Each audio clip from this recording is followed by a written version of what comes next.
Horrifyingly, in the freezing Chicago night of 2025, a gaunt single mother clutching her two shivering newborn babies in a deserted convenience store suddenly hears the deafening crack of gunfire.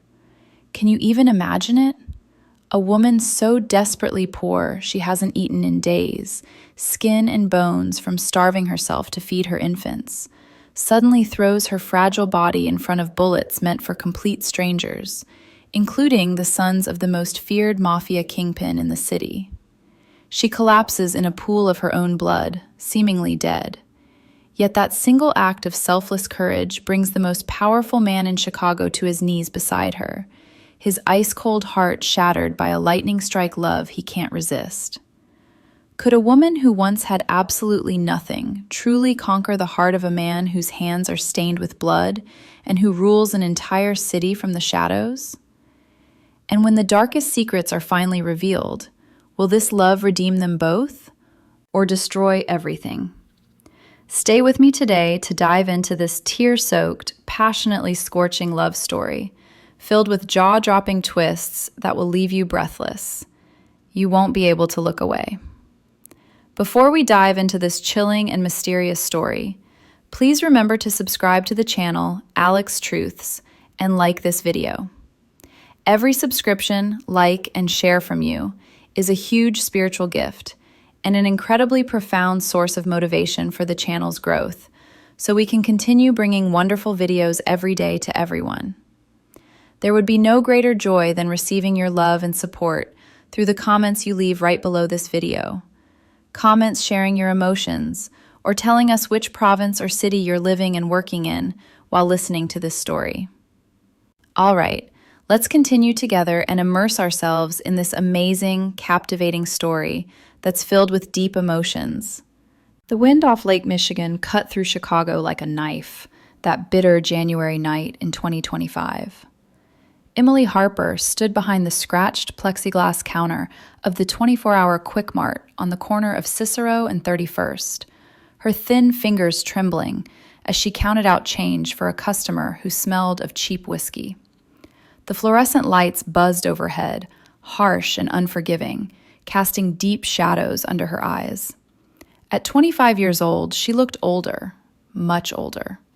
Her dark blonde hair was pulled into a messy ponytail, strands escaping to frame a face that had grown too thin, cheekbones sharp beneath pale skin. She had not eaten a full meal in 3 days. In the small office behind the counter, her newborn twins, Lily and Noah, only 6 weeks old, slept fitfully in a second-hand playpen lined with an old fleece blanket. The store owner had reluctantly allowed her to keep them there during the graveyard shift because she had nowhere else to leave them. Daycare was impossible on her wages, and the landlord had already threatened eviction if the February rent was late again.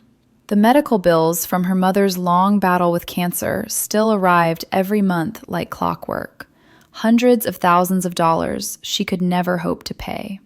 Her mother had passed 6 months earlier, leaving Emily utterly alone with 2 fragile infants and a mountain of debt. Emily's uniform, a faded blue polo 2 sizes too big, hung loosely on her malnourished frame. She had lost so much weight nursing the twins that her collarbones stood out like ridges.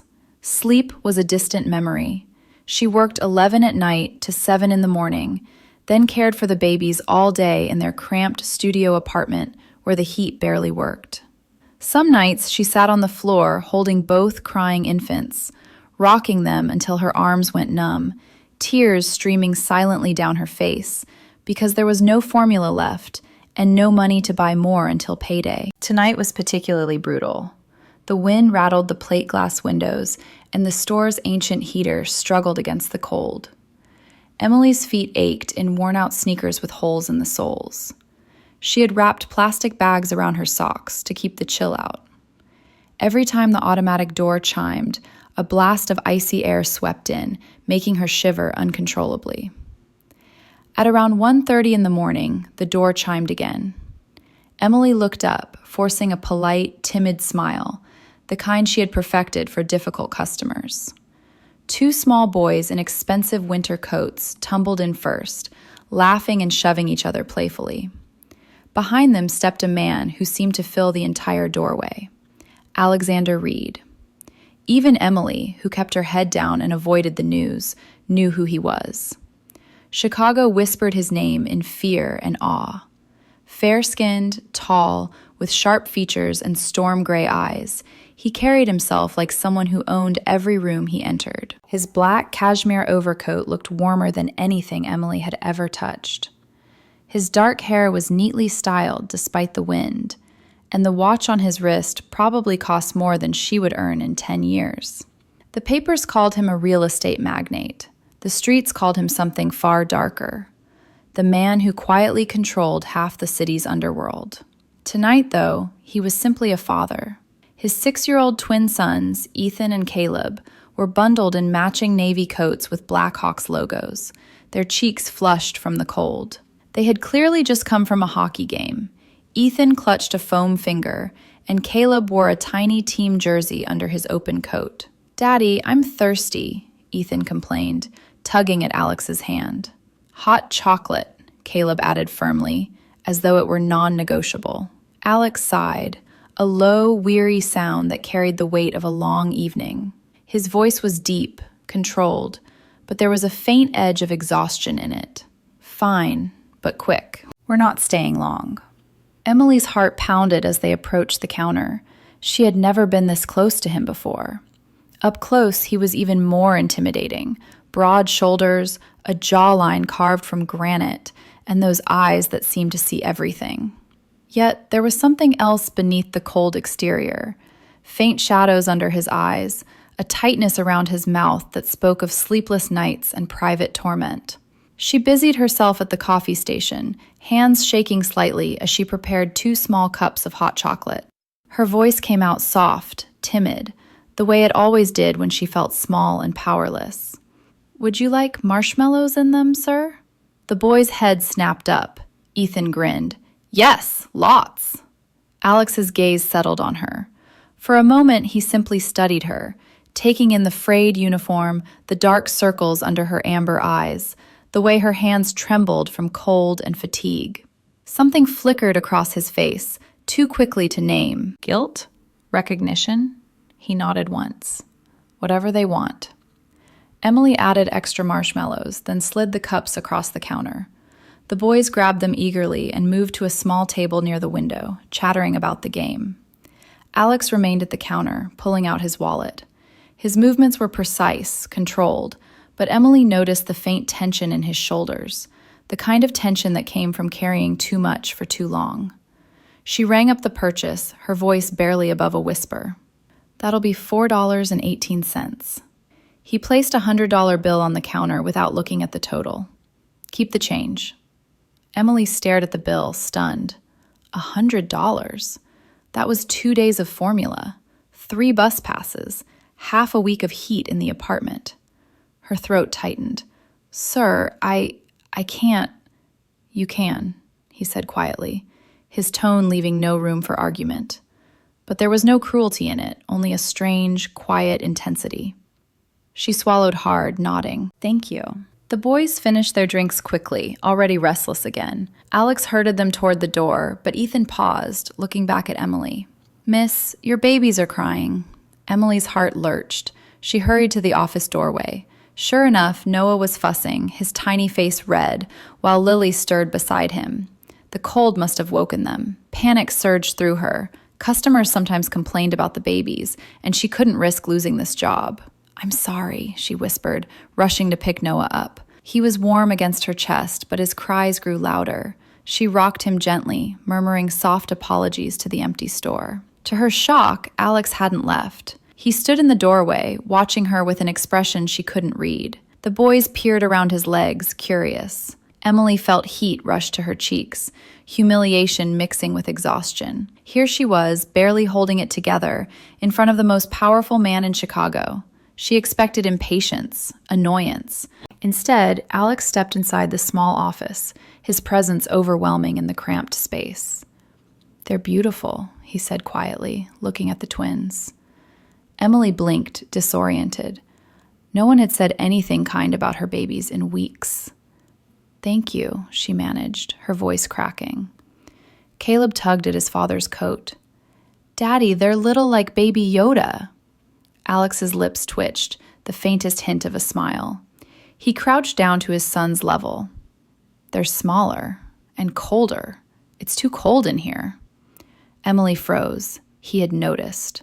Of course he had. She tried to explain, her words tumbling out in a soft, fearful rush. "The heater's old.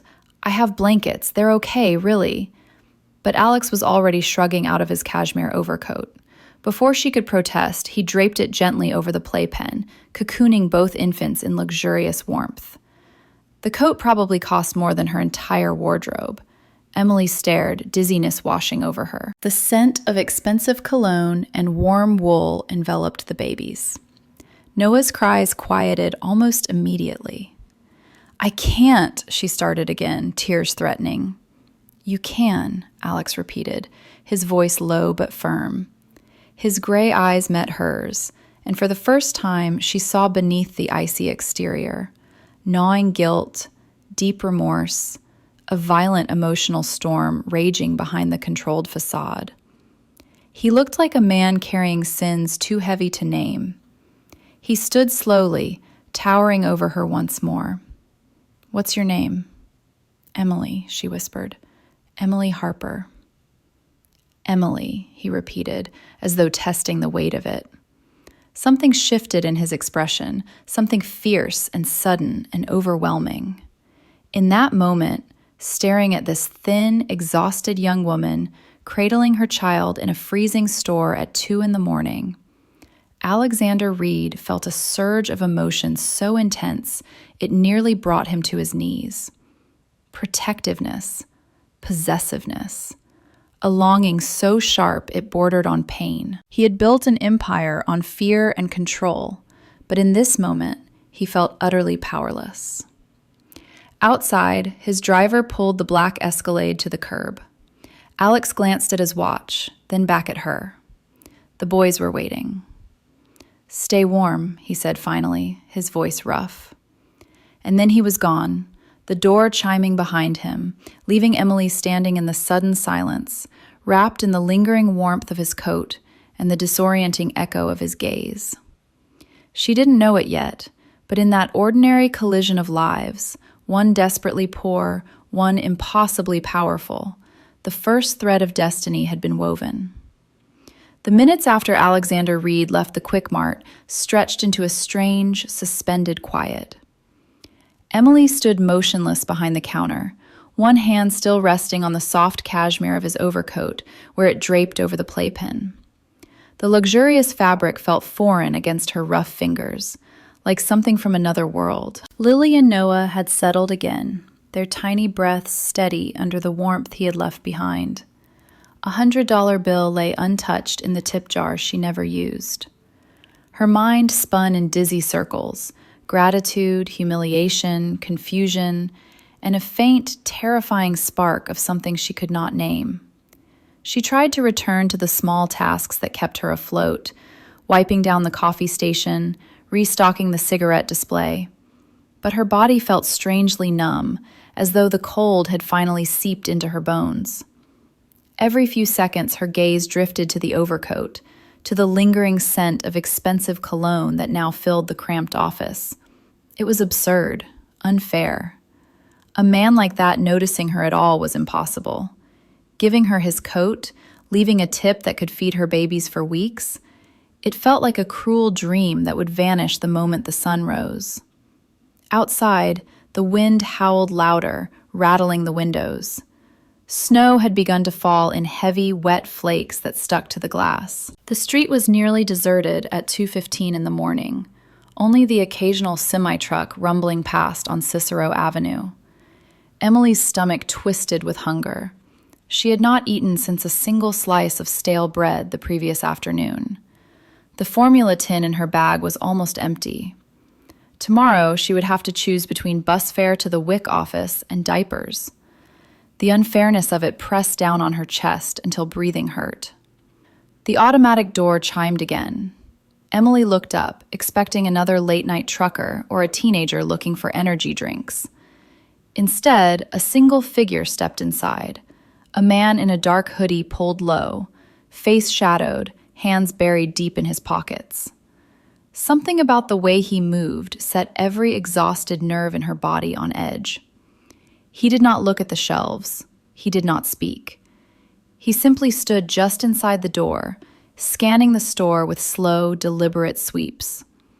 Emily's heart began to pound. She forced her voice to remain soft, polite, the way she had learned to speak to unpredictable customers. "Can I help you find something, sir?" No answer. In the office, Noah let out a small, fretful cry. The sound seemed to echo too loudly in the sudden stillness. The hooded man's head snapped toward the doorway behind her. Emily instinctively stepped sideways, trying to block the view of the playpen. Fear coiled cold and tight in her stomach. She reached under the counter for the panic button the owner had installed years ago, though she had never used it and doubted it even worked. The man took one step forward. At that exact moment, the door chimed again. Alexander Reed strode back in, alone this time, his two sons safely in the warmed Escalade with his driver. His expression was thunderous, gray eyes narrowed, jaw clenched. He had circled the block once, unable to shake the image of Emily's thin frame shivering behind the counter. The way her eyes had widened in exhausted gratitude when he left the coat. Something primal and violent had awakened inside him, a need to protect that bordered on pain. He had told himself he was simply checking that his boys had not left anything behind. But the truth was deeper, more dangerous. He could not leave her there in the cold. The hooded man froze. Alex's gaze locked on him instantly. Recognition flashed across his face, subtle but unmistakable. This was no random drifter. This was a soldier from the Southside crew that had been testing his borders for months. A message, a warning, or worse. The air in the store thickened with unspoken threat. Emily felt the shift like a physical blow. Her knees weakened. She clutched the edge of the counter to stay upright, dizziness washing over her in waves. Two powerful men, worlds apart from her, facing each other in her crumbling little store. She was nothing in this moment, invisible, powerless.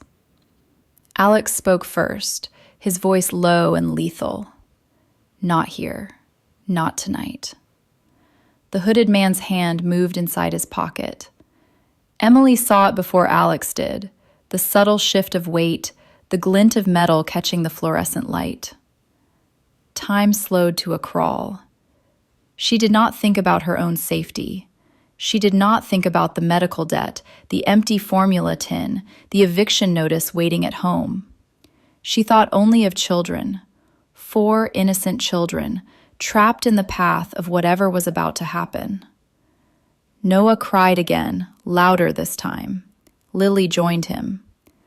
The hooded man's gaze flicked toward the sound. Everything happened at once. Alex lunged forward, reaching inside his own coat. But the store was small, the distance too great. Emily moved without conscious decision. A mother's instinct, raw, fierce, unstoppable, propelled her. She vaulted over the counter in a clumsy, desperate scramble, knocking over a display of candy bars. Her body, thin and weakened from months of malnutrition, somehow found strength she did not know she possessed. She threw herself between the hooded man and the office doorway, arms spread wide to shield the playpen. At the same instant, she screamed, a raw, piercing sound that tore from her throat. "Get down! The babies! Please!" The first shot was deafening in the confined space. Pain exploded across Emily's right side, a white-hot impact that stole her breath and sent her staggering backward. She collided with the playpen, her body collapsing over it like a broken shield. Warm blood soaked through her thin polo shirt instantly, spreading in a dark bloom. The world tilted violently. Sounds became muffled, Alex's roar of pure rage, the hooded man's startled curse, the rapid pop of return fire. Emily's vision blurred. She could feel the twins beneath her, miraculously unharmed, their tiny bodies warm against her chest. She tried to speak, to tell them it was okay, but blood bubbled at her lips. Dizziness overwhelmed her. The floor seemed to rush up to meet her. Alex moved like a force of nature. 3 precise shots, controlled, professional, and the hooded man dropped, weapon clattering to the linoleum. But Alex barely registered the threat's end. He was across the store in seconds, dropping to his knees beside Emily in a skid that ruined his tailored trousers. His hands that had ended lives without hesitation, trembled as he pressed them to the wound high on her side. Blood seeped between his fingers, hot and slick. Her face was ashen, eyes fluttering. "No," he said, the word torn from him like a prayer. "No, no, no." Inside his chest, something shattered. Guilt, old and new, crashed over him in waves. He had brought this danger here. His world had bled into hers, and now this fragile, selfless woman was paying the price. Remorse clawed at him, violent and unrelenting.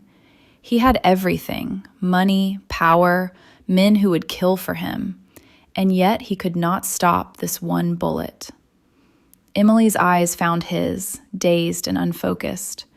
Pain radiated through her in searing pulses, but beneath it was a deeper terror. For her babies, for Alex's boys waiting outside. Her voice came out a faint, broken whisper. Are they safe? The children, please." Alex's throat closed. She was bleeding out on a dirty convenience store floor, and her only thought was for children who were not even hers. A surge of emotion, so fierce it frightened him, rose in his chest. Love. Instant, overwhelming, burning. Not gratitude, not pity. Love, raw and undeniable, as though she had reached inside him and claimed a part of his soul he had long believed dead. "They're safe," he managed, his voice rough with unshed tears. "Because of you. You saved them." He shrugged out of his suit jacket, wadding it against the wound. His driver burst in with 2 armed guards, faces grim. Alex barked orders: private clinic, lockdown, no police, but his eyes never left Emily's face. She was fading, her thin body growing colder despite the blood. Shock and blood loss dragged her toward darkness. The unfairness of it all crashed over her in a final, numbing wave.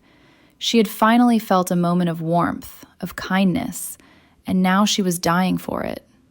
Tears slipped silently down her temples. Alex leaned close, his forehead almost touching hers. "Stay with me, Emily, please. I can't." His voice cracked. "You don't get to leave. Not now. Not after this." He scooped her carefully into his arms, cradling her and the playpen's blanket that still held traces of both sets of children.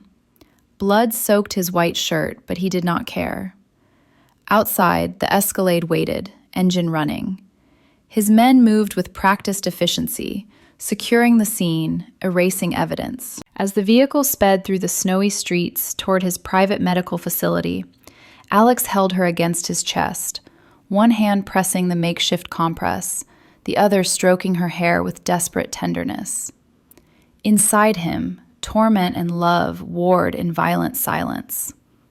He had taken lives without remorse for years, but losing this woman, this stranger who had shielded his sons with her own starving body, would destroy something essential in him. Emily drifted on the edge of consciousness, the pain distant now, the warmth of his arms the only real thing left. Confusion, fear, and a strange aching peace mingled in her fading thoughts. She had nothing. She was nothing. Yet in this moment, held by the most powerful man in Chicago, she felt, for the first time in years, safe. The city lights blurred past the windows as the Escalade raced through red lights, sirens silent but urgency absolute. 2 worlds, destitution and dominion, had collided in blood and sacrifice, and in the quiet between heartbeats, something new and fierce had already begun to burn. The world returned to Emily in fragments, sterile white lights too bright, the steady beep of machines, the sharp sting of antiseptic in her nose. Pain throbbed in her right side like a living thing, pulling her back from the dark edge she had teetered on. She tried to move, but her body felt heavy, anchored by tubes and wires. Panic flickered through the fog. The babies. Where were Lily and Noah?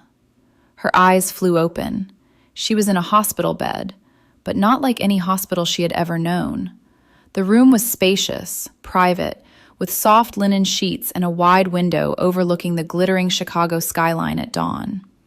Snow still fell gently outside, blanketing the city in hush.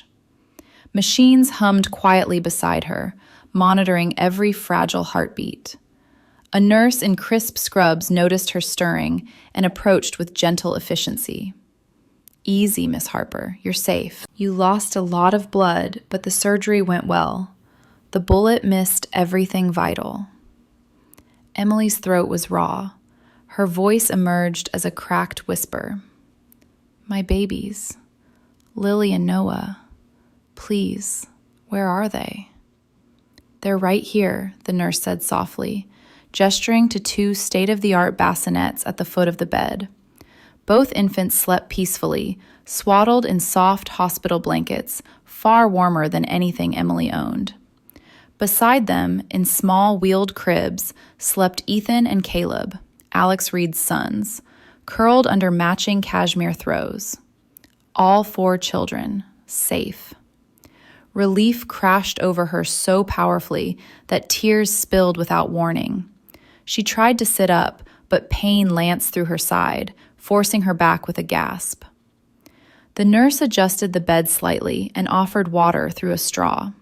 Emily drank greedily, the cool liquid soothing her parched throat. "How," she began, confusion swirling. "How am I here? This isn't county." The nurse hesitated, glancing toward the door. "Mr. Reed brought you in personally. This is the private wing of Northwestern Memorial. He insisted on the best care." Emily's heart stuttered. Alexander Reed.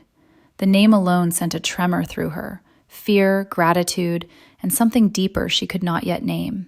Memories flooded back, the hooded man, the gunshot, the overwhelming warmth of Alex's arms as he carried her through the snow.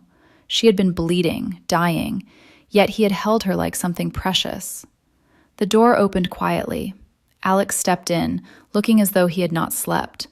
His white shirt was gone, replaced by a charcoal sweater that hugged his broad frame, but faint traces of her blood still stained the cuffs. His face was drawn, gray eyes shadowed with exhaustion and something far more raw. He carried 2 small paper bags from a nearby bakery, fresh bagels and coffee, the scent filling the room with ordinary comfort.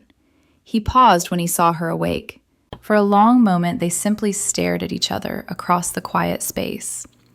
The air felt charged, thick with unspoken things. "You're awake," he said finally, voice low and rough. Relief flickered across his features before the familiar mask settled back in place. Emily tried to speak, but emotion choked her. She managed only a timid nod. "Thank you for everything." Alex crossed the room in measured steps and set the bags on a side table. He pulled a chair close to her bedside and sat, elbows on his knees, hands clasped tightly as though holding himself together. Up close, she could see the faint stubble on his jaw, the tension in his shoulders.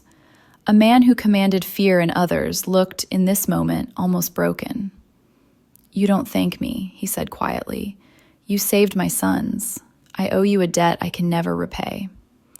Emily shook her head weakly.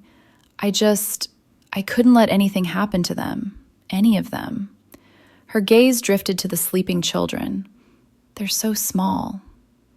Silence stretched between them, heavy and intimate. Alex's eyes never left her face. Inside him, turmoil raged. Guilt gnawed like acid. He had brought violence into her life, endangered her and her infants for no reason other than his own existence. Yet beneath the remorse burned something fiercer, a possessive, overwhelming love that had ignited the moment she threw her starving body in front of his children. He had known desire, power, control, But this was different. It terrified him. He reached into one of the bags and pulled out a small container of oatmeal with fresh berries. "You need to eat," he said, opening it carefully. Steam rose, fragrant and warm. Emily stared. No one had brought her food since her mother's funeral. Her stomach cramped painfully at the smell. Shame flooded her. She was too weak to even feed herself properly. Tears welled again. "I can't," she whispered. "I don't have insurance. This room, the surgery, I can't pay for any of it." Alex's jaw tightened. "You will never see a bill. Not for this, not for anything." His tone left no room for argument, but his eyes held something gentler. "Eat, Emily, please." With trembling hands, he helped her sit up slightly and held the spoon to her lips. She took a small bite, the warmth spreading through her like sunlight. Flavor exploded on her tongue. Real food, not the stale crackers she usually survived on. She ate slowly, tears slipping silently down her cheeks. The simple act of being cared for after years of desperate solitude undid her completely. Alex watched every bite, his own throat working. The contrast between them had never been starker. He, who could buy hospitals, feeding oatmeal to a woman who had not tasted fresh fruit in months. The unfairness of her life clawed at him. He had seen poverty in his rise through Chicago's underbelly, but never like this. Never in someone whose quiet courage had just saved his entire world. Outside the window, the city began to wake. Delivery trucks rumbled below. Somewhere in the distance, sirens wailed. But in this room, time felt suspended. Emily finished half the container before exhaustion pulled at her again. She looked at him, curiosity overriding fear. "Why are you doing this? You don't know me." Alex set the container aside. His hand lingered near hers on the blanket, not quite touching. "Because you're the first truly good thing I've seen in years," he said, voice raw. "Because my sons are alive because of you. Because..." He stopped, the words too big, too soon. "Because I'm already lost to you," he thought. The realization hit him like a physical blow. Love, fierce, consuming, impossible, had taken root in the space of one night. It terrified him more than any rival ever had. Emily sensed the storm in him. Her own heart ached with confusion. She had spent years invisible, scraping by on pride and stubborn hope. Now the most powerful man in the city sat at her bedside, looking at her as though she were something sacred. It was too much. Dizziness returned, not from blood loss, but from the sheer impossibility of it all. A soft knock interrupted. The doctor entered, a renowned trauma surgeon who normally served Chicago's elite. He checked her vitals, spoke in calm, reassuring tones. "You're stable, Miss Harper. Rest is the priority now. You'll need weeks of recovery, but you'll heal." When he left, Alex stood. "I have to handle some things," he said quietly, "but I'll be back. My men are outside the door. No one gets in who shouldn't." Emily's eyes widened. "Your men?" He nodded once. "The people who sent that gunman, they're still out there. Until they're dealt with, you and the children stay under my protection." Fear flickered through her, but beneath it was a strange, aching gratitude. For the first time in years, she was not alone against the world. Alex hesitated at the door, looking back. The morning light caught the sharp lines of his face, the exhaustion in his eyes. "Sleep, Emily. You're safe now." He left, the door closing softly behind him. Emily lay back against the pillows, tears flowing freely now. The unfairness of her life, the crushing debt, the endless hunger, the cold nights holding crying babies with no heat, pressed against the sudden, overwhelming warmth of this new reality. She had nothing to offer a man like Alexander Reed. Yet he had given her everything in a single night: safety, medical care, food, protection. Across the city, Alex stepped into the elevator, jaw clenched. His driver waited below with the Escalade. As they pulled into traffic, 2 black SUVs fell in behind, his security detail. Word had already spread. Someone had dared strike at the Reed heirs. Retaliation would be swift. But even as his mind turned to the cold calculations of power, his heart remained in that hospital room, tethered to a thin, courageous woman who had no idea she had already claimed it forever. The snow continued to fall, covering Chicago in temporary silence. 2 lives, once worlds apart, had been irrevocably bound by blood and sacrifice. And in the quiet spaces between heartbeats, something fierce and tender had begun to grow. The days following the shooting blurred into a haze of pain and disbelief for Emily. She remained in the private wing of Northwestern Memorial, surrounded by luxury that felt like a dream borrowed from someone else's life. Soft lighting, fresh flowers delivered daily, nurses who anticipated every need. These were things she had only seen in magazines.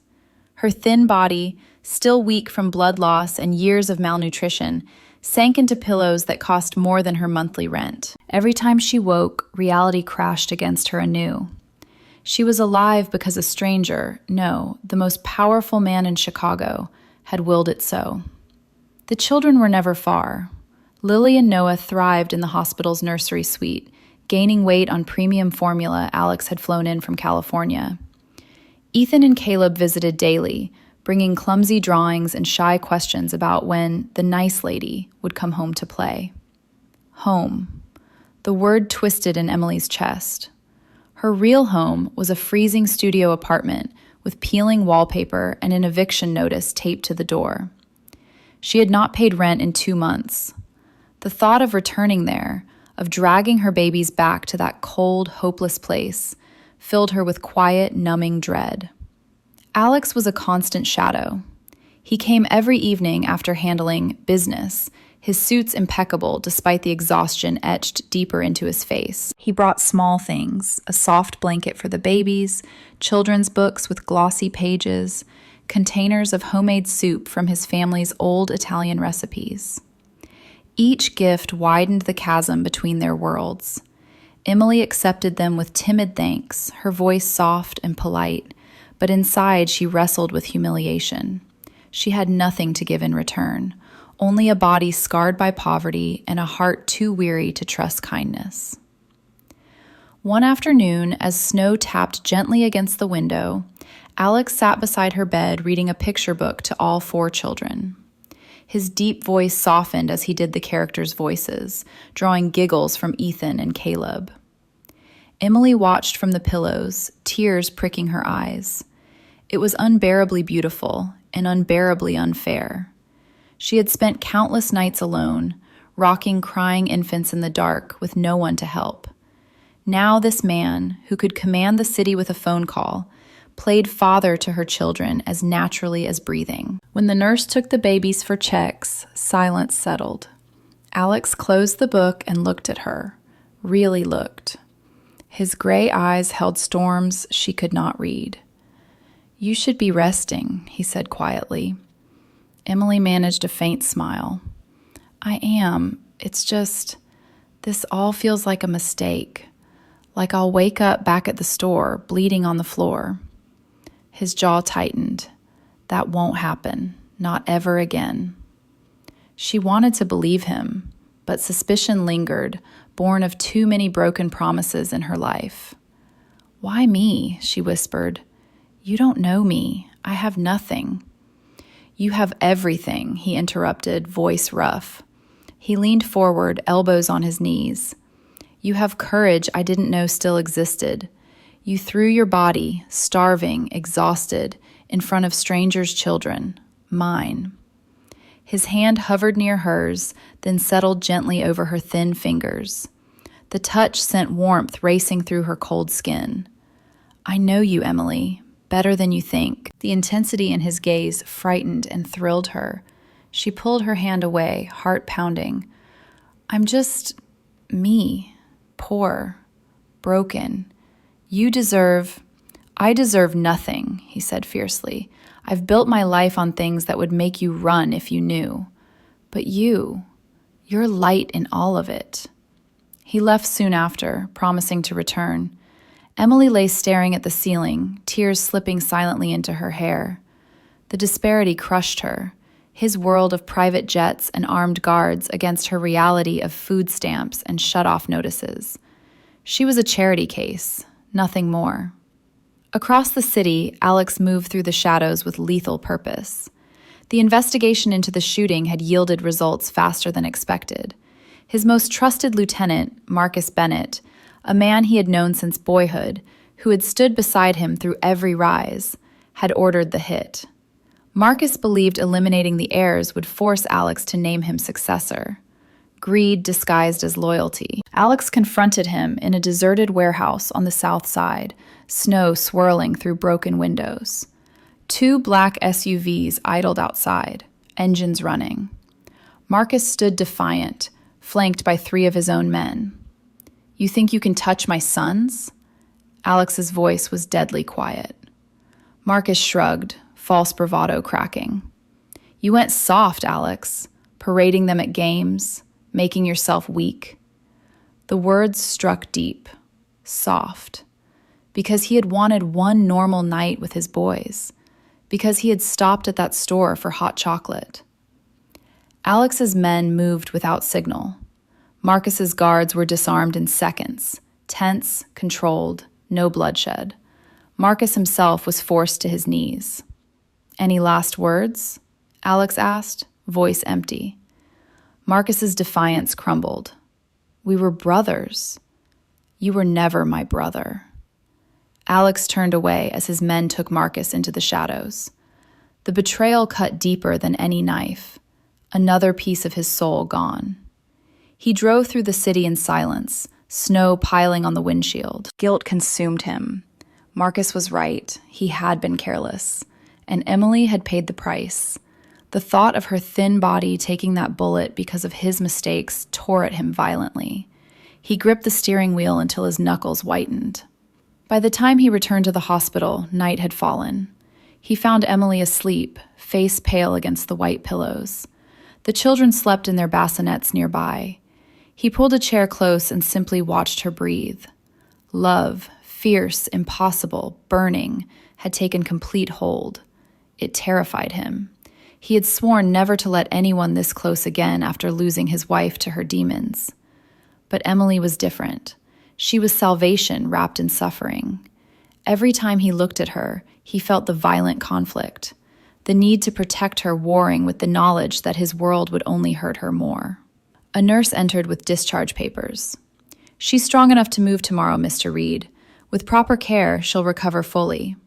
Alex nodded. Proper care. He would give her that and more. The next morning, he arrived with a plan. Emily was sitting up, feeding Lily, while Caleb helped with a bottle for Noah. The domestic scene punched the air from his lungs. "I have a proposition," he said, without preamble. Emily looked up, wary. "Another one?" "My estate on Lake Michigan. It's secure. Private medical staff, room for all the children." He paused, choosing words carefully. "Come there to recover. No bills, no worries, just safety." Emily's heart raced. An estate.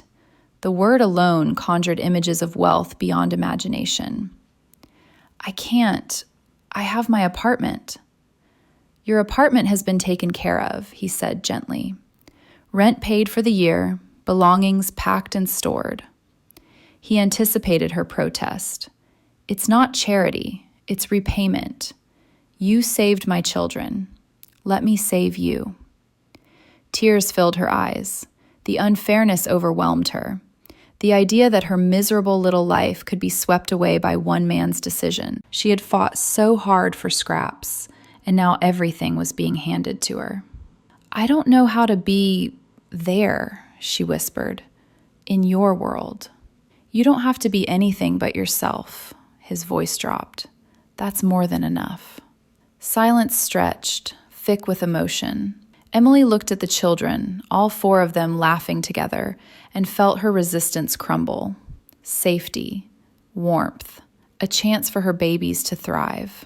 "Okay," she said finally, voice trembling, "but just until I'm healed." Alex's relief was palpable. He nodded, hiding the deeper truth. He never intended to let her go. As arrangements were made, Emily stared out at the snowy city. From desperate poverty to the brink of unimaginable wealth, all because she had shielded children in a convenience store. It felt wrong.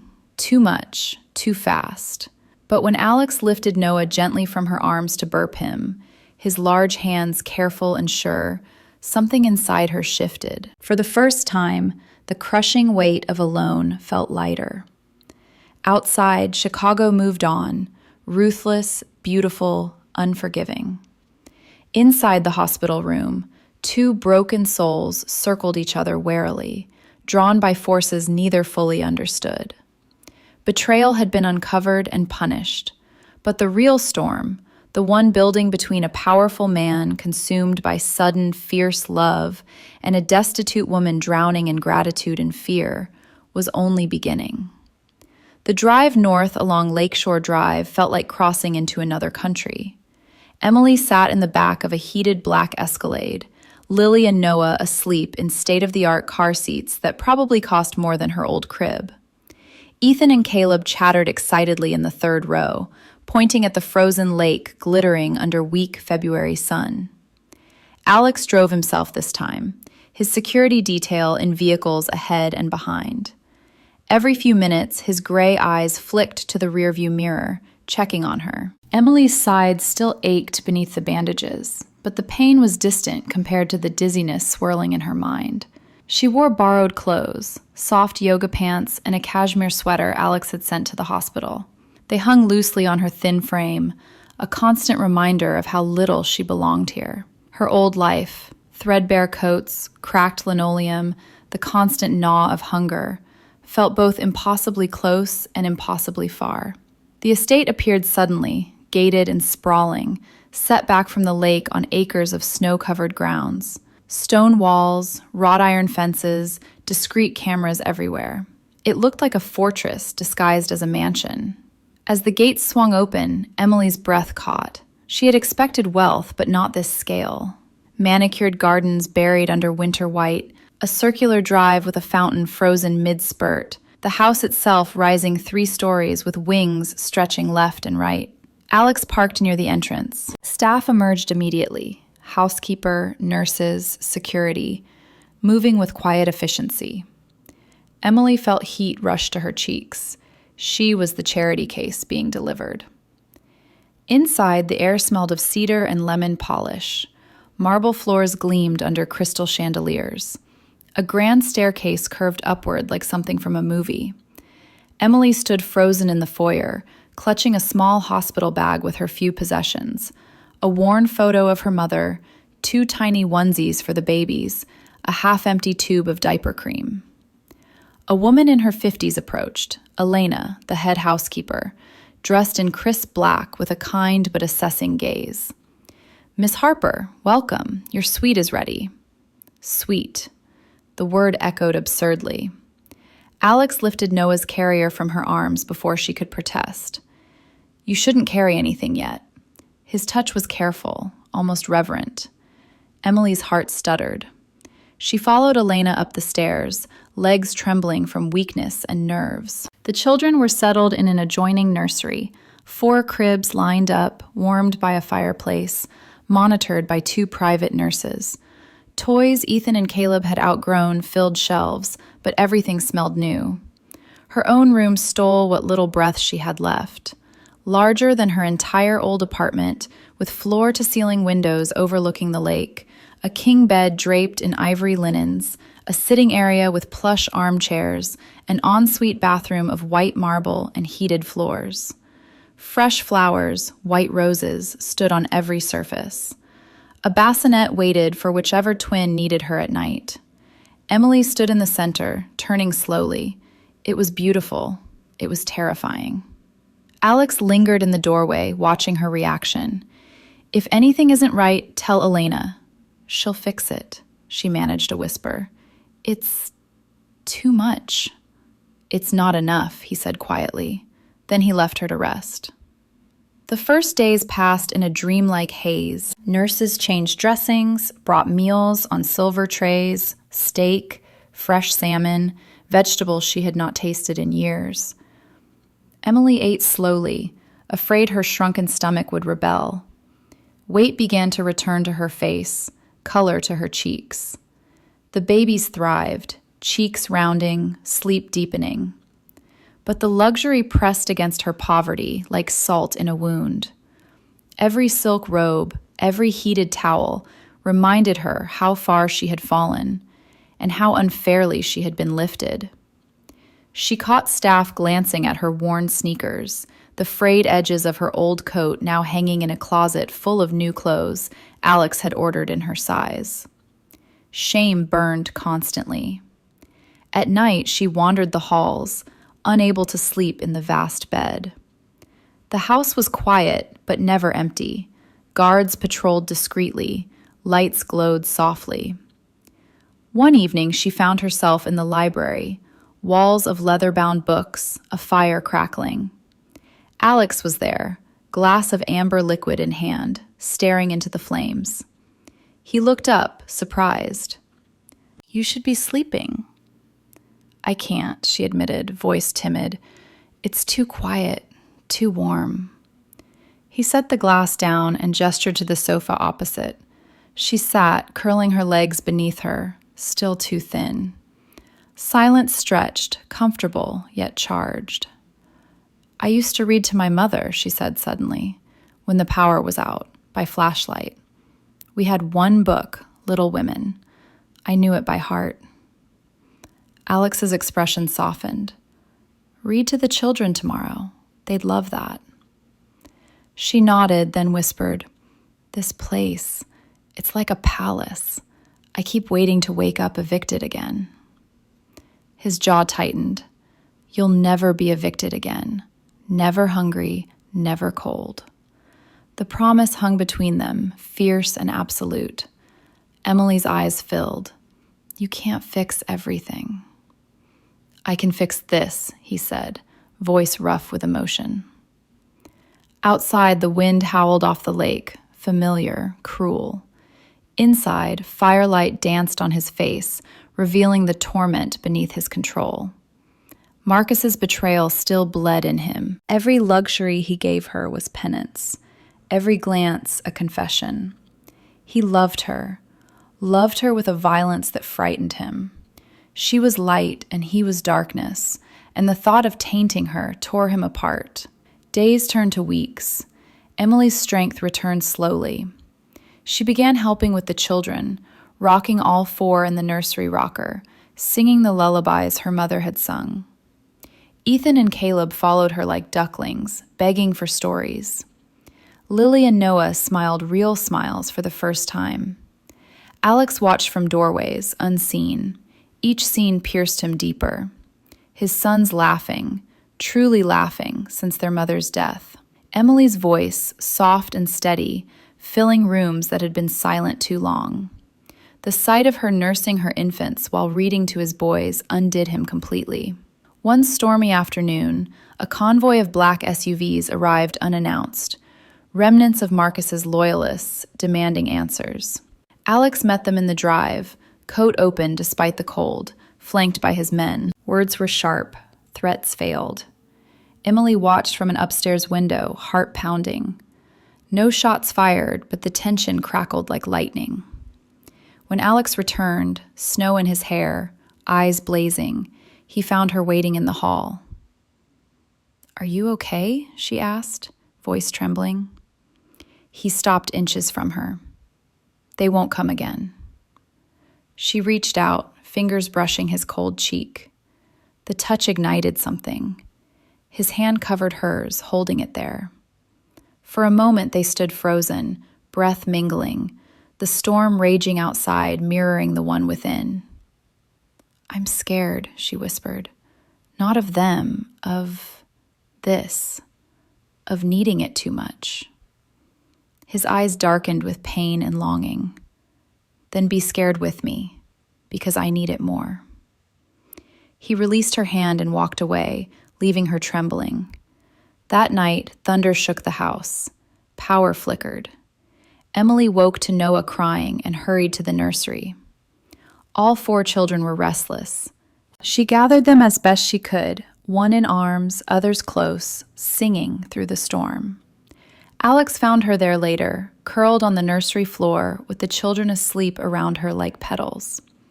Firelight from the hall glowed on her face, peaceful, exhausted, beautiful. He knelt silently, draping a blanket over her. His hand lingered on her hair. Love, passionate, consuming, terrifying, surged through him. He would burn cities to keep this, to keep her. Emily stirred, eyes opening to find him watching. No words passed, but understanding did. In that quiet moment, amid thunder and warmth, the sanctuary became something more, a beginning. Outside, the storm raged on. Inside, 2 wounded hearts edged closer to the flame that would either warm them forever or consume them both. Weeks slipped by at the Lake Michigan estate, and the sharp edges of winter began to soften into early spring. Snow melted into the manicured lawns, revealing green shoots that the gardeners tended with quiet devotion. Emily's body healed steadily, stitches removed, scar fading to a thin pink line. But her heart remained raw, caught between gratitude and a deep, gnawing sense of unworthiness. She moved through the vast house like a ghost, careful not to disturb its perfection. Meals appeared on schedule, prepared by a chef who seemed to know exactly what her recovering body needed. New clothes arrived in soft piles, simple cotton dresses, warm cardigans, nursing tops in gentle colors, all in her size, all chosen with care she could not comprehend. Every luxury deepened the ache. The heated floors that banished the memory of frozen toes, the pantry stocked with formula and baby food she once rationed drop by drop. The nursery where all 4 children slept under hand-painted murals of stars and sailboats. The unfairness of it haunted her. She had spent years counting pennies, skipping meals so the babies could eat, sitting in the dark when the electric bill went unpaid. Now she lived in a world where money was invisible, where problems vanished with a quiet phone call. It felt stolen, undeserved. At night, she often woke gasping, convinced she was back in the studio apartment, the radiator clanking uselessly, wind whistling through cracked windows, Lily and Noah crying from cold. She would stumble to the nursery in borrowed silk pajamas, heart pounding, only to find the room warm and peaceful, monitors glowing softly. The contrast brought tears every time. Alex watched it all from a distance that grew harder to maintain. He threw himself into work, leaving before dawn and returning long after dark. Meetings in the city turned tense, rival crews testing boundaries left by Marcus's removal. One afternoon on the Dan Ryan Expressway, 2 SUVs boxed his convoy in a bold, reckless move. Tires screeched, horns blared. Alex's driver swerved expertly while security returned controlled warnings. No shots, just intimidation. The standoff ended with the rivals backing down, but the message was clear. The Reed Empire looked vulnerable. Alex returned to the estate with snow melting in his hair and fury in his eyes. He found Emily in the sunroom, reading to the children. The sight stopped him cold. Ethan and Caleb sprawled on a plush rug, building blocks into towers. Lily and Noah lay on a soft blanket, kicking chubby legs. Emily's voice, soft, steady, wove through an old fairy tale, her thin fingers turning pages with care. For a moment, the violence of the day fell away. He stood in the doorway, unseen, throat tight. That night, the storm came. Thunder rolled in off the lake like artillery. Lightning flashed, illuminating the estate in stark white bursts. Power flickered once, twice, then steadied on backup generators. Emily woke instantly, old instinct from nights when storms meant leaks and fear. She slipped from the vast bed and padded to the nursery. Ethan was already screaming. The 6-year-old thrashed in his race car bed, face twisted in terror. "No, the gun! Don't shoot! Daddy!" Caleb sat up beside him, clutching a stuffed bear, eyes wide and tear-filled. Emily's heart shattered. She ignored the pull in her healing side and hurried to them, gathering Ethan into her arms first. He was hot, trembling, lost in the nightmare of that night at the Quick Mart. "Shh, sweetheart," she whispered, rocking him. "It's over. You're safe. I've got you." Caleb crawled over, burrowing against her other side. She held both boys, murmuring comfort while thunder shook the windows. Lily stirred and began to fuss. Noah followed. Emily shifted carefully, lifting Lily to her shoulder while keeping an arm around the older boys. She began to sing, the same lullaby her mother had sung during thunderstorms in their drafty apartment. "Hush, little baby, don't say a word." Her voice was not trained, only warm and steady, carrying every ounce of love she had. Slowly, Ethan's sobs quieted. Caleb's grip loosened. The twins settled against her. Within minutes, all 4 children breathed evenly, clustered around her like a protective circle. Exhaustion pulled at Emily, but she stayed on the floor, back against Ethan's bed, afraid to move and break the fragile peace. Pain throbbed in her side from the awkward position, but she welcomed it, proof that this moment was real. She did not hear the door open. Alex stood frozen in the threshold, coat still damp from the storm. He had returned late, blood pounding from another tense standoff downtown, rival lieutenants cornered in a warehouse, demands made, lines redrawn. Violence simmered just beneath the surface of his control. Then he heard the crying. He had come expecting to find the nanny struggling. Instead, he found Emily. The sight undid him completely. She sat in a pool of moonlight, surrounded by his children and hers, all asleep against her as though she were their center of gravity. Her head rested against the bed frame, dark blonde hair loose, face pale with fatigue. The borrowed nightgown slipped off one thin shoulder, revealing the edge of her scar.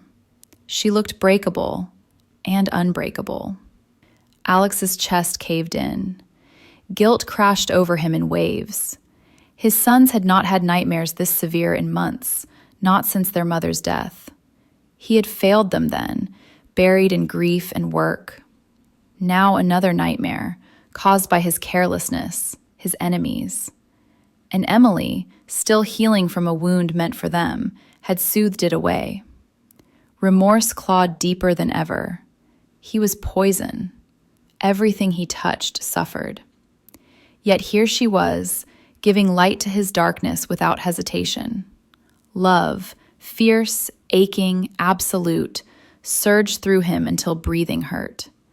It was no longer a spark, it was a wildfire, consuming every defense he had built. He wanted to fall to his knees, bury his face in her lap, confess every sin, and beg her to stay forever.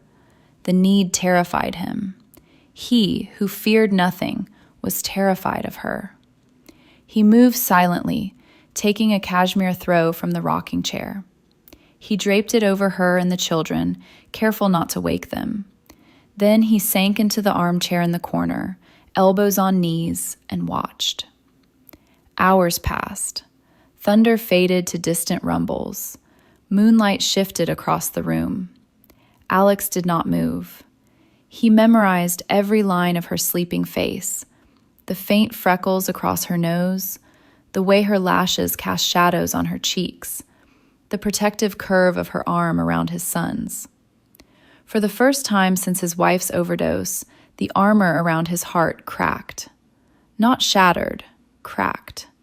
Enough for light to seep in, enough for hope to take root. Emily stirred near dawn. Her eyes opened slowly, adjusting to the dim glow of the nightlight. She sensed him before she saw him, his presence filling the room like gravity. "Alex," she whispered, voice husky with sleep and emotion. He leaned forward. You should have called the nanny. I couldn't leave them, she said simply. He nodded, throat working. They haven't slept like that since before. Silence stretched, intimate and heavy. Emily looked at the children, then back at him. Curiosity overrode fear. Do you ever have nightmares? His laugh was bitter, soft. Every night. She understood. The weight he carried, the city, the enemies, the losses, was visible in the shadows under his eyes. I'm sorry, she whispered, for bringing this into your home. He shook his head sharply. You brought peace, for the first time in years. Their gazes locked.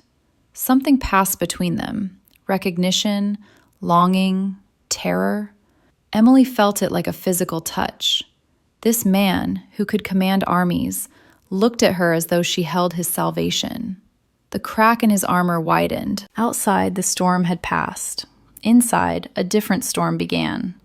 One of hearts colliding, slowly, inevitably, against every reason they should stay apart. Spring crept closer, but the nights along the lake still carried winter's bite. Emily's recovery had progressed enough that the nurses visited only twice a week now. She moved freely through the estate, though every corridor reminded her how small she was in this vast world of wealth. The children, all four, had become her anchor. Mornings were filled with stories and laughter, afternoons with walks in the thawing gardens where Ethan and Caleb chased early robins, while she pushed the double stroller carrying Lily and Noah. Yet the contrast never stopped stinging. Staff addressed her with careful politeness, but she caught the glances, the curiosity about the thin young woman who had appeared from nowhere and now cared for the Reed heirs as though born to it. Her old clothes had been discreetly replaced. The new ones fit perfectly, but felt like costumes. At meals, she sat at a table that could seat 20, served food she once could only dream of, while memories of empty cupboards and skipped dinners clawed at her from inside.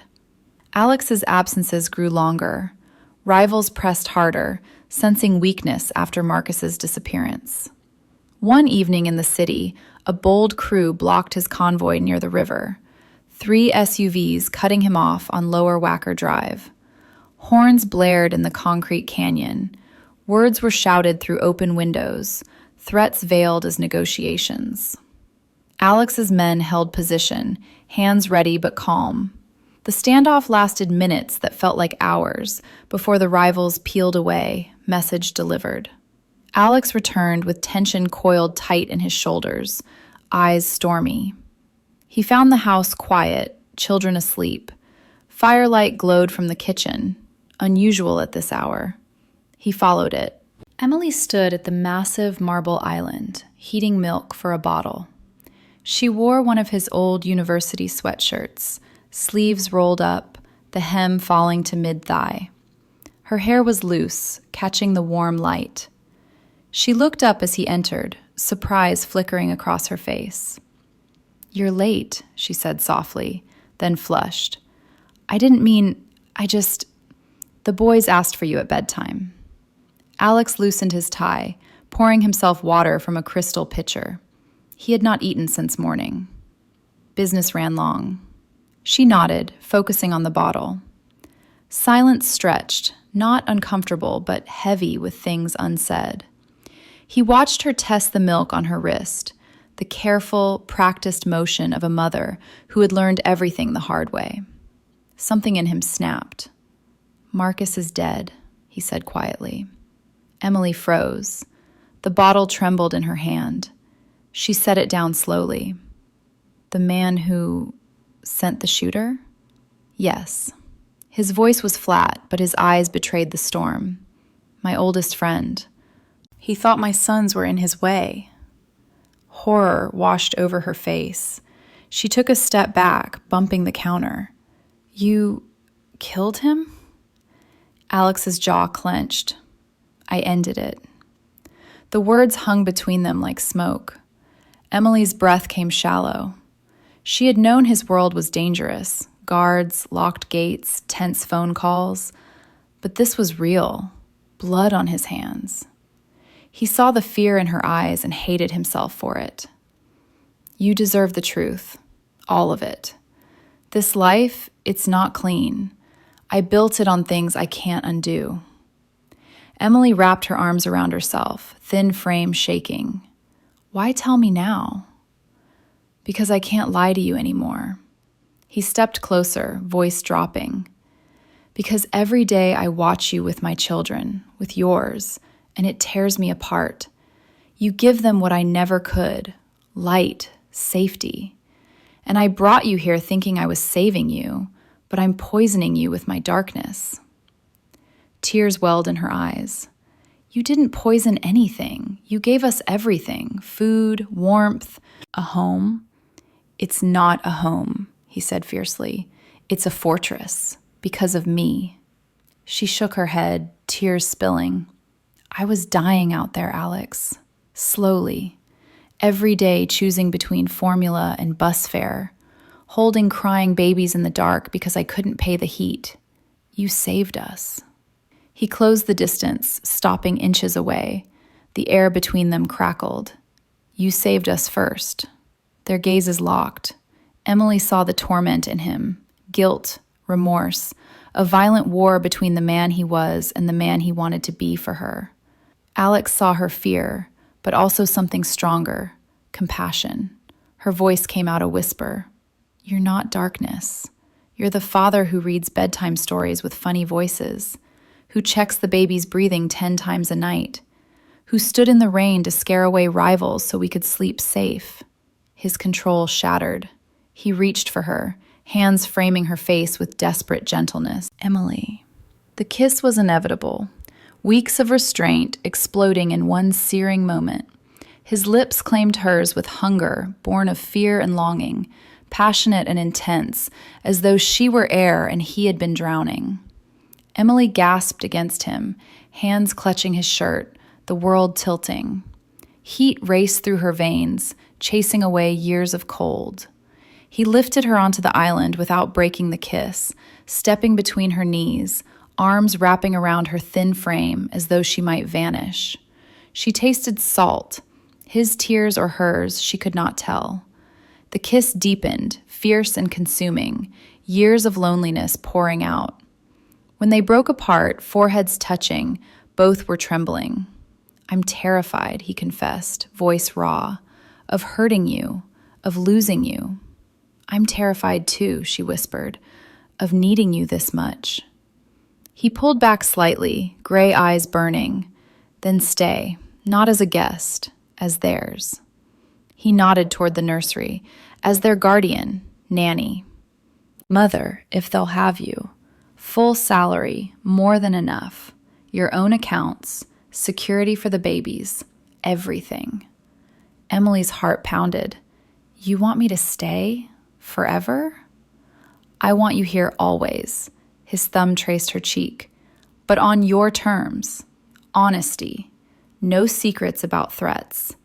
You know what you're protecting them from. She searched his face. The offer was everything. Security, family, love, and nothing she felt she deserved. Old voices whispered, you're poor, broken, unworthy. But the children, their laughter echoing through halls that had been silent. Ethan calling her Miss M with shy adoration. Caleb sneaking into her bed after bad dreams. Lily and Noah's first real smiles. And Alex, this man whose touch set her on fire, whose eyes held storms only she seemed to calm. I'll do it, she said, voice trembling but sure. But no more secrets. If there's danger, I need to know. A slow, dangerous smile curved his lips, the first real one she had seen. It transformed him, making him look younger, human. Deal. He kissed her again, slower this time, sealing the promise. Passion flared anew, intense, explosive, barely restrained. His hands slid into her hair, hers clutched his shoulders. The kitchen island became their world, years of isolation burning away in shared breath. When they finally parted, breathless and shaken. Dawn light was creeping through the windows. Emily laughed softly, shocked, disbelieving. "We're insane." "We're alive," he corrected, voice rough with emotion. He helped her down, steadying her when her legs wobbled. They stood close, unwilling to separate. From the nursery came a small cry, Noah waking. Emily started toward it automatically. Alex caught her hand. "Together?" She nodded, tears shining but happy. Hand in hand, they walked the quiet halls, toward the children who had bound them long before words ever could. The confession had torn open wounds, but in the raw honesty, something fierce and beautiful had begun to heal. Outside, the lake reflected the first pink of sunrise. Inside, two hearts, once frozen by loss and poverty, ignited into flame. The first warm days of spring arrived like a quiet apology after the long winter. Cherry blossoms lined the estate's drive, petals drifting onto the polished black SUVs that came and went. Emily's scar had faded to a pale line, hidden now beneath soft cotton dresses that no longer hung loosely on her frame. Good food and rest had filled out her cheeks, returned strength to her arms as she lifted growing babies. She moved through the days with a rhythm that felt almost natural. Morning stories with Ethan and Caleb, afternoon feeds for Lily and Noah, quiet evenings helping with baths and bedtime. Yet the peace was fragile, threaded with questions she could not voice. Alex's love had become a living thing between them. Fierce glances across rooms, lingering touches when passing in hallways, stolen kisses in shadowed corners when the children slept. He was careful, almost reverent, as though afraid she might break. But the passion that had ignited in the kitchen that night burned hotter with every shared look. It terrified her as much as it thrilled her. She, who had nothing, now held the heart of Chicago's most powerful man. The disparity yawned wider every day. One afternoon she sat in the library, sorting through old mail forwarded from her apartment. Bills, mostly medical, still arrived like ghosts. She had set them aside, knowing Alex had promised they were handled. But curiosity drew her to an envelope from the hospital where her mother had spent her final months. Inside was a statement marked "Paid in Full," dated 3 years earlier. Her breath caught. She remembered that time vividly. Her mother undergoing experimental treatment she could never have afforded, doctors suddenly optimistic, extra months granted like a miracle. Emily had assumed insurance or charity care. Now the truth stared back at her. Anonymous donor. Hands trembling, she opened her laptop, one Alex had provided, and searched the donor code listed. It led nowhere public. But Rocco, Alex's head of security, had left a tablet unlocked nearby during a perimeter check. On impulse, she accessed old security footage from the estate's system, dates matching her mother's treatment. There he was. Alex, younger, standing outside a neighborhood clinic in the snow, handing an envelope to a doctor. The timestamp matched the exact week the payments began. Another clip, him watching from a distance as Emily, pregnant, exhausted, carried groceries up icy stairs to her old apartment. He had noticed her even then. Tears blurred the screen. She closed the laptop, heart pounding. All those nights she had sat alone, believing no one saw her suffering. He had seen. He had acted, quietly, without expectation. That evening, Alex returned earlier than usual, tie loosened, weariness etched deep. Another confrontation downtown, rival crews circling closer, testing. This time on Michigan Avenue, traffic snarled as SUVs faced off near the river. Words sharp as knives, promises of consequences. His men held the line, but the strain showed. He found Emily waiting in the conservatory, sunlight slanting through glass onto blooming orchids. She stood when he entered, envelope clutched in her hand. "Alex," she said softly, voice trembling. "I know." He froze. No what? She held out the hospital statement. You paid for my mother's treatment, years ago, before we ever met. His face drained of color. He took the paper with careful fingers as though it might burn. Silence stretched, thick and painful. Why didn't you tell me? She whispered. He turned away, staring at the lake.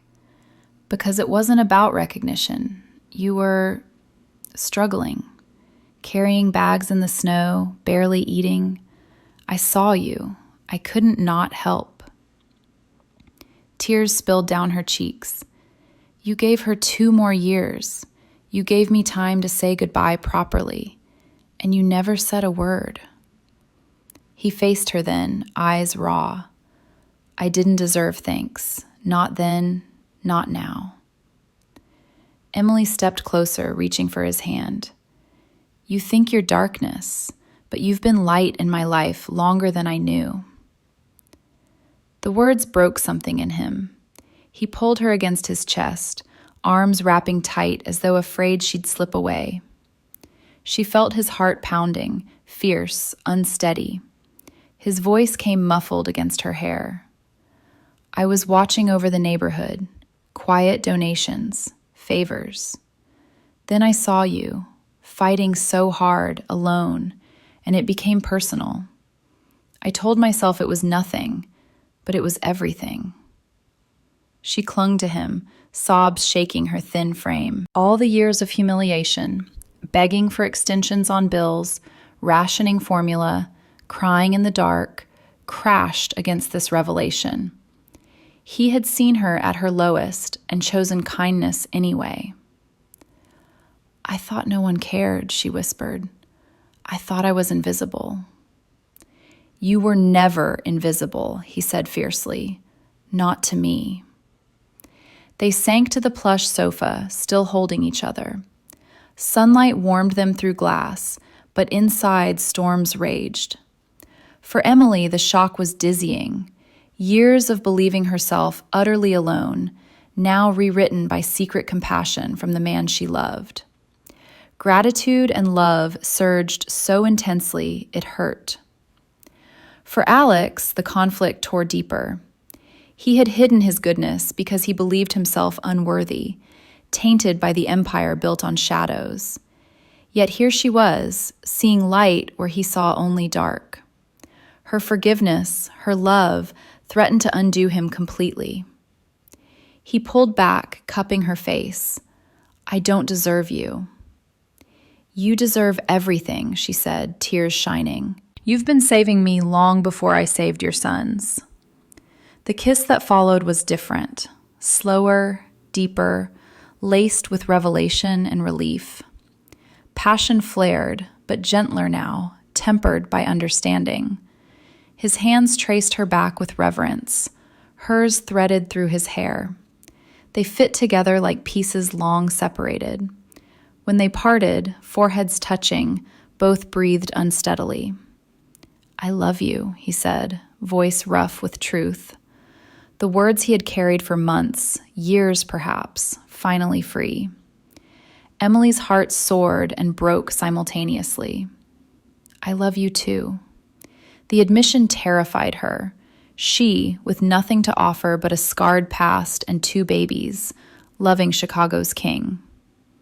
Outside, petals drifted from cherry trees.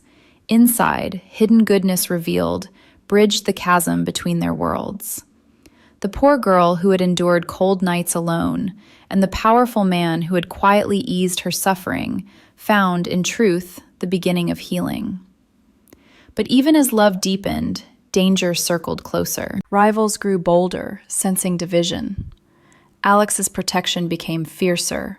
More guards, locked gates at night. Emily felt the tension in his shoulders when he returned from the city, saw it in Rocco's watchful eyes. One night, thunder rolled again. She woke to find Alex standing at the nursery window, watching lightning over the lake. Can't sleep? She whispered, joining him. He pulled her against his side. They're planning something. I feel it. Fear flickered, but love steadied her.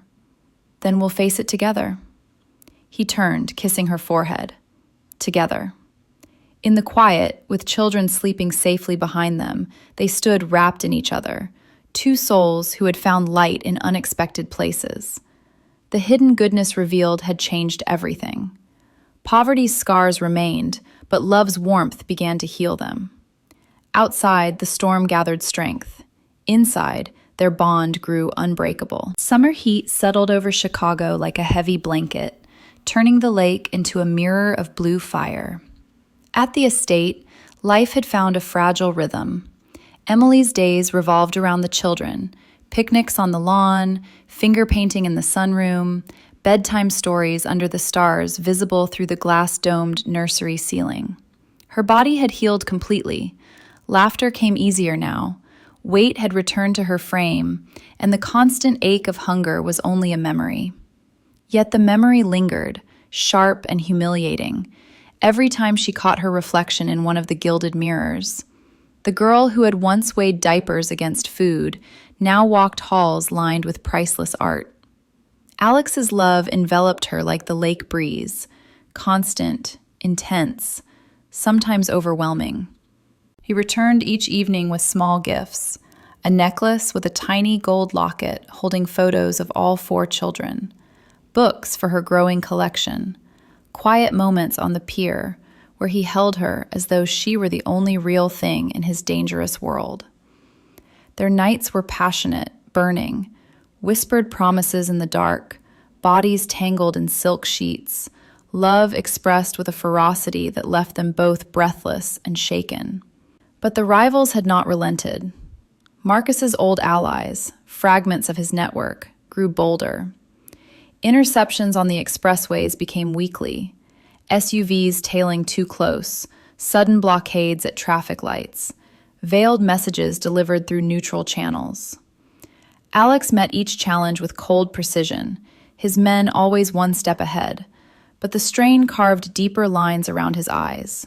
He hid most of it from Emily, but she felt it in the tension of his shoulders, saw it in the way guards doubled at night. One humid August evening, he called her to his study, a room she rarely entered, all dark wood and leather-bound ledgers. The children were asleep, the house quiet save for distant waves. He stood at the window, back to her, glass of water untouched in his hand. "Emily," he said, without turning, "I need you to listen carefully." Fear coiled instantly in her stomach. His voice was too calm, controlled in a way that frightened her more than anger. She approached slowly. "What is it?" He faced her then, gray eyes steady, but filled with something that looked like grief. "The threats are escalating. They're watching the estate, watching you, the children. I can't let them get close." Her heart pounded. "We'll add more guards, whatever you need." He shook his head. "It's not enough. They need to believe the reed line is broken, that there's nothing left to fight for." She stared, confusion rising. What does that mean? He took her hands, grip firm but gentle. "I'm going to disappear, publicly. An attack, staged, my death announced. The city will believe it. The rivals will back off, thinking the empire is vulnerable, ripe for taking. My men will handle the rest from the shadows." Horror washed over her, cold and numbing.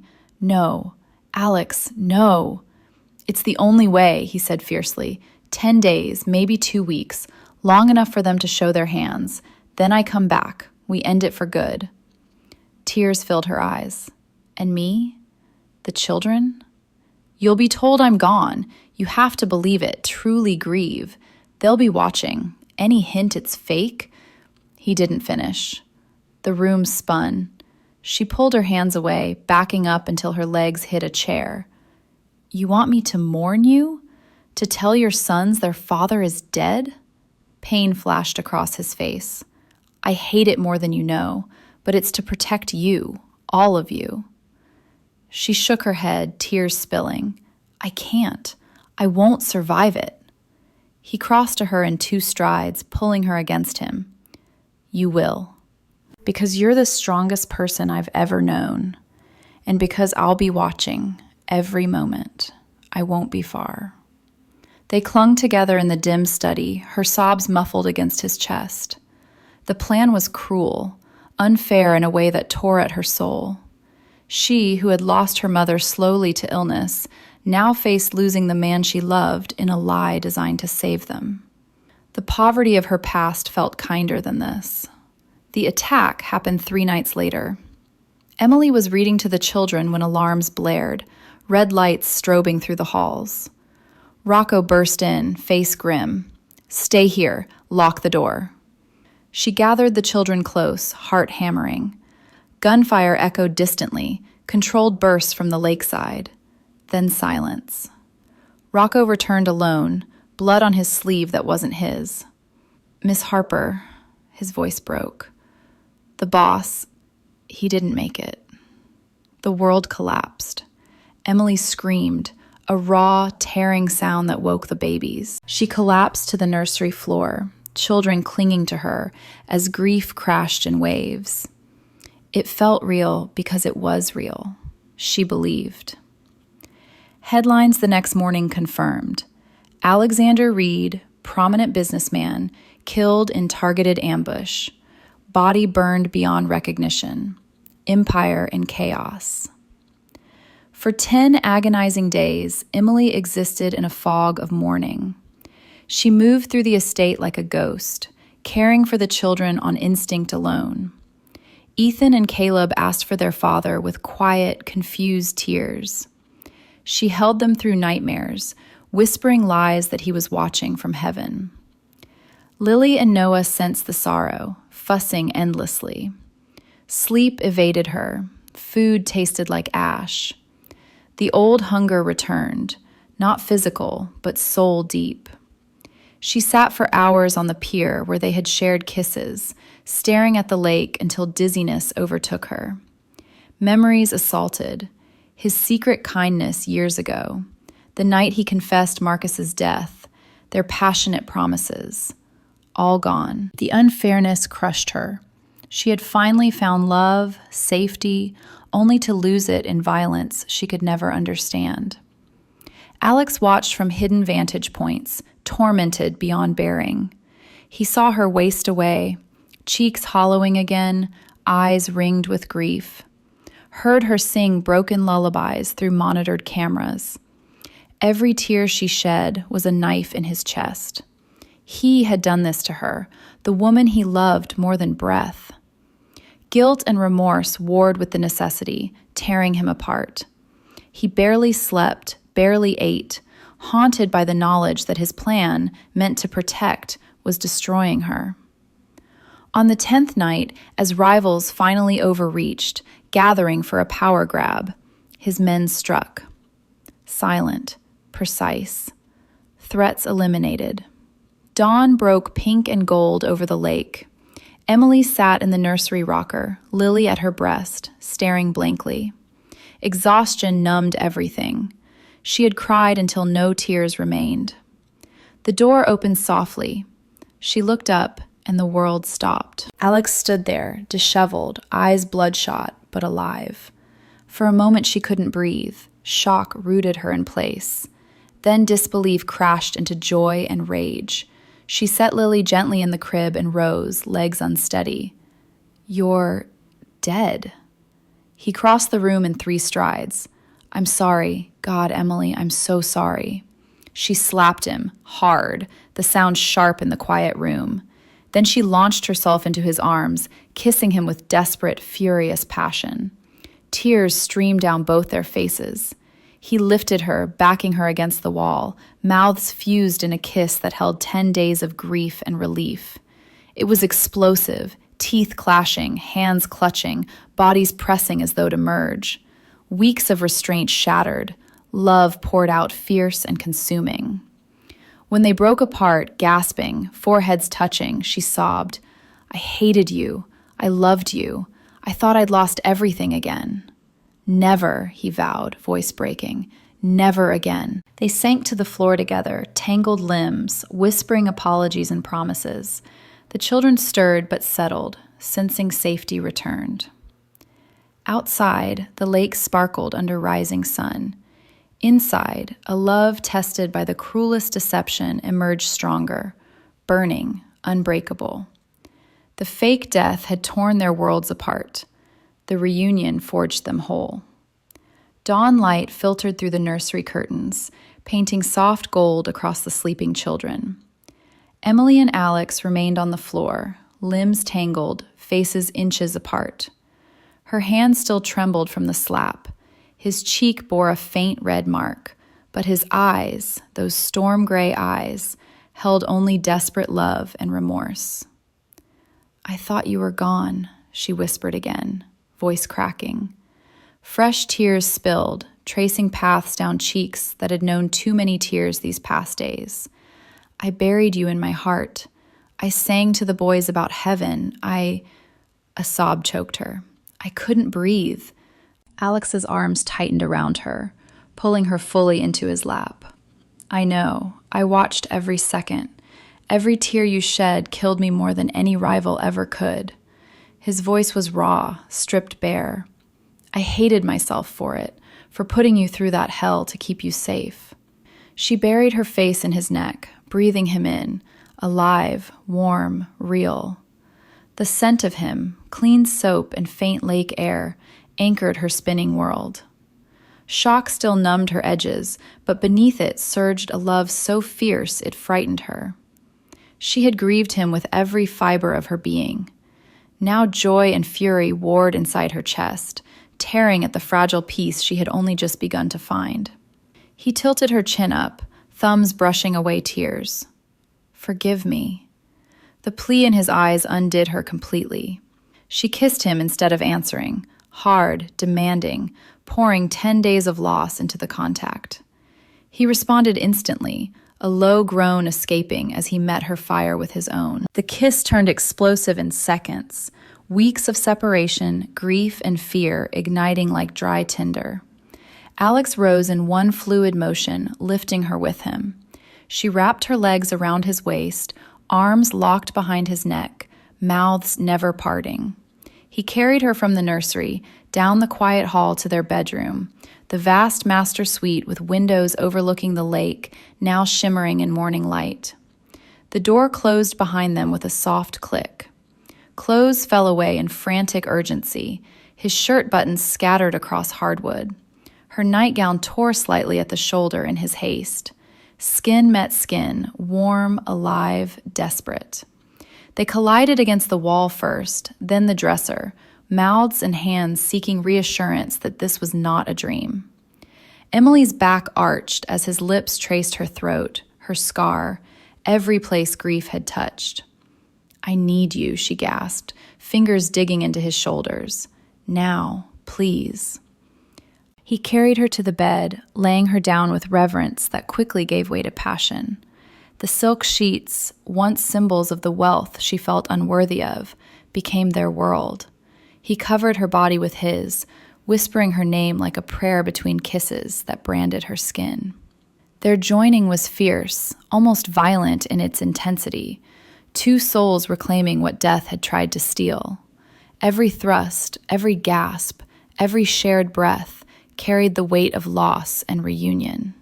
Tears mingled on their cheeks. Hands clutched as though letting go would end it all. Love, passionate, consuming, explosive, poured out unrestrained. Afterward, they lay tangled in the wrecked sheets, hearts pounding in unison. Sunlight now streamed fully through the windows, warming their skin. Emily traced the lines of his face with trembling fingers, memorizing him anew. "I hated the world for taking you," she whispered. "I hated myself for not being stronger." Alex caught her hand, pressing kisses to her palm. "You were strong enough for all of us. The boys, they kept asking for you when they woke scared. You held everything together." She closed her eyes, fresh tears slipping. Memories of those dark days flooded back, forcing herself to eat for the baby's sake, rocking Ethan through sobs about wanting daddy, telling Caleb stories of angels watching over them, lies that had felt like truth because her heart believed Alex gone. He gathered her closer, tucking her head beneath his chin. "I watched you on the pier every night. You sat there until you couldn't stay upright. I wanted to run to you, hold you, tell you it was a lie, but I couldn't." The confession tore at him anew. Guilt, sharp, unrelenting, clawed his insides. He had orchestrated her pain, watched her waste away, all to protect the family they had built. The conflict raged. The ruthless leader who made hard choices versus the man desperately in love, willing to burn everything for her smile. Emily felt it in the tremor of his arms. She pulled back, searching his face. "It's over now?" "It's over," he said fiercely. "The last threats are gone. Rocco's team finished it while I came home." Relief washed through her, dizzying and sweet. She kissed him softly this time, slow, healing. "Then we start again, today." He nodded, throat working. "Today." They lay in quiet for a long while, listening to distant sounds of the house waking, staff beginning breakfast, birds at the feeders. The children would stir soon. Normal life beckoned. But the reunion's fire still burned. Emily shifted, straddling him, hair falling around them like a curtain. Her eyes, amber, shining with love and lingering grief, held his. "I need to feel you again, to know this is real." He surged up to meet her, hands gripping her hips. The second time was slower but no less intense, passion tempered by wonder, every touch a promise. They moved together in perfect rhythm, whispers of forever mingling with gasps of pleasure. When release came, it shattered them both, leaving them clinging in the aftermath. Later, showered and dressed, they went together to the nursery. The children greeted Alex with sleepy joy, Ethan and Caleb launching into his arms, Lily and Noah reaching chubby hands. Emily watched, tears shining but happy now. The family, blended, unlikely, perfect, was whole again. Breakfast on the terrace became celebration. Staff brought pancakes shaped like stars, fresh fruit, coffee strong enough to wake the dead. Laughter echoed where sorrow had lived days before. Alex caught Emily's hand across the table, lacing their fingers. "No more secrets," he promised quietly. She squeezed back. "No more goodbyes." The day unfolded gently, walks on the beach, building sandcastles with the older boys while the twins napped in shaded strollers. Every ordinary moment felt extraordinary after the darkness. That night, after the children slept, they returned to the pier where so many promises had been whispered. Stars scattered across the sky like spilled diamonds. Alex pulled a small box from his pocket. Inside lay a ring, not ostentatious, but perfect. A flawless emerald-cut diamond flanked by tiny stones representing each child. "I was going to wait," he said, voice thick. "Make it perfect. But after these days, I can't wait anymore." Emily's breath caught. "Marry me," he said simply. "Be my wife. Let me spend every day making up for the pain I caused. Let me love you, openly, completely, forever." Tears spilled again, but joy this time. She nodded before words came. "Yes, always yes." He slid the ring onto her finger, kissing her knuckles, then her lips. The kiss deepened, passion flaring anew under starlight. They made love on the pier that night, slow, reverent, clothes discarded in the warm breeze, waves lapping below like applause. Later, wrapped in a blanket, watching moonlight dance on water, Emily rested her head on his chest. "From nothing to this," she whispered. "I still can't believe it." Alex kissed her hair. "You were never nothing. You were everything, waiting for me to find you." The past, poverty's cruel grip, grief's sharp blade, faded against the present's warmth. Their love, tested by fire and deception, had emerged explosive and eternal. Reunion had healed the deepest wounds. Passion had sealed them forever. 5 years slipped by like pages turning in a cherished book. The Lake Michigan estate remained their sanctuary, but it had changed, softened by laughter, marked by small handprints on once pristine walls, filled with the chaos and joy of a growing family.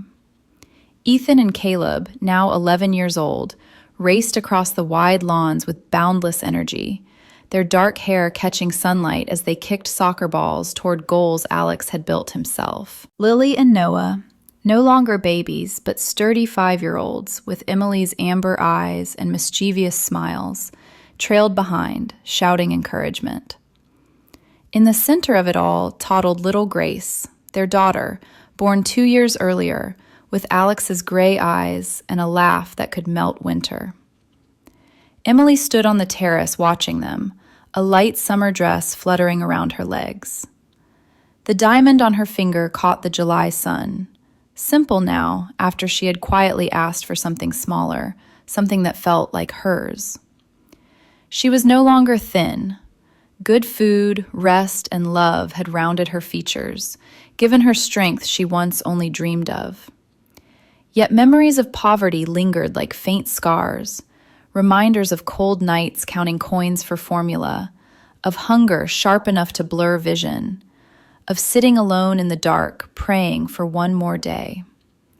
Those years had taught her knowledge she carried quietly, that survival was a kind of grace, that compassion cost nothing, yet saved everything. Alex joined her, apron tied over casual jeans, kissed the cook in faded letters across the front.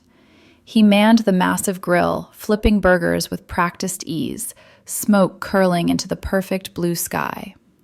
The man who once commanded fear across Chicago now wore flip-flops and argued good-naturedly with Ethan about the proper way to toast buns. His empire had quietly transformed, legitimate investments, charitable foundations, scholarships for children from neighborhoods like the one Emily once called home. The violence of the past had faded, not erased, but redeemed through choices made one day at a time. He caught her gaze and smiled, the real smile that reached his eyes, the one reserved only for her. In that look lived the knowledge of everything they had survived: betrayal, staged death, grief that nearly broke them. His love for her had never dimmed. If anything, it had deepened into something steady and fierce, a quiet fire that warmed rather than consumed. The barbecue unfolded like a dream Emily once believed impossible. Tables groaned under potato salad, corn on the cob, watermelon slices dripping summer sweetness. Staff mingled with family, Rocco chasing Grace on the grass, Elena slicing pie with maternal pride.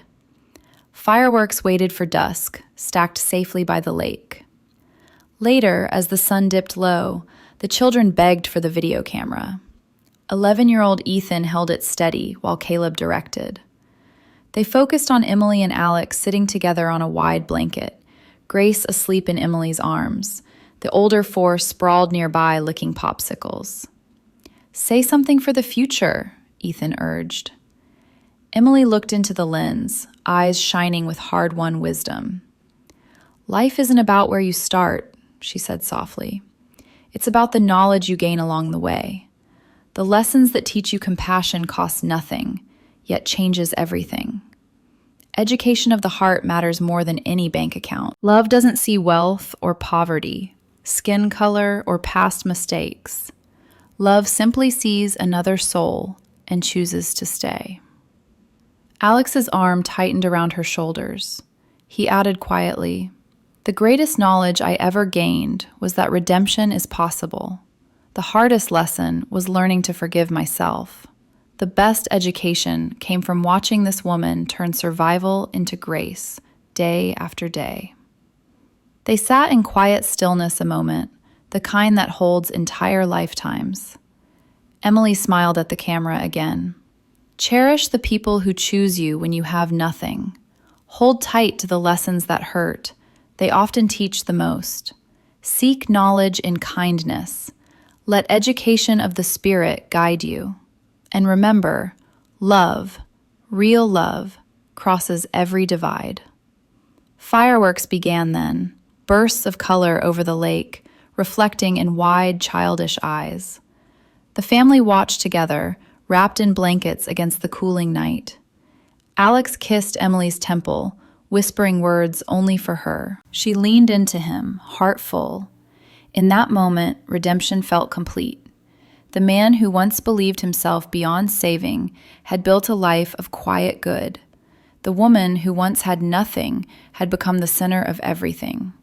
Their children, born of different worlds, bound by love, ran free and safe. Emily's journey from a freezing convenience store to this lakeside haven proved that knowledge earned through suffering can bloom into wisdom, that lessons carved by loss can heal others, that education of the soul transcends circumstance. Love had bridged every gap, poverty and wealth, darkness and light, fear and trust. If this story touched your heart, the knowledge it carries, the lessons it teaches, the education it offers about compassion and redemption, please like, subscribe, and share the YouTube channel, Alex Truths, so more people can enjoy these engaging videos every day. Tell us in the comments, how did this story make you feel? Does it connect to something in your own real life? We read every comment and love hearing the emotions from deep within your hearts. Wishing everyone watching good health, a joyful life, and daily peace. See you in the next video. Disclaimer: all stories on this channel are fictional and created solely for entertainment purposes. Any resemblance to real people, events, or places is purely coincidental.